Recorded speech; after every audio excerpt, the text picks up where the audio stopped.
Sa mga nababagala na sa traffic sa EDSA, kapit dahil pati mga suki ng busway magsasakripisyo simula sa huling linggo ng Marso. Hindi lang rehabilitasyon kundi overhaul o malawakang repair ang gagawin sa ilang bahagi ng EDSA.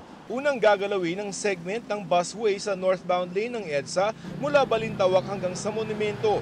Hindi lamang yan basta papalitadahan kundi bubungkalin na talaga. New pavement and stronger pavement. At bagaman hindi mawawala ang biyahe sa busway, gaya ng siniguro ni Transportation Secretary Vince Dizon, ililipat muna sila sa katabing lane ng busway.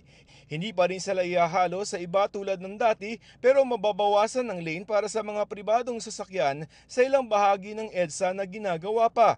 Tatanggalin namin muna yung mga barriers nila. So the buses will have to share with the open lanes muna for the time being. They will just have to be limited on the adjacent lanes.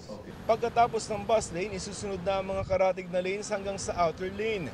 E paano ang mga bahagi ng EDSA na binabaha kung biglaan o sobrang lakas ng ulan? Palalawigin pa ang drainage ng EDSA.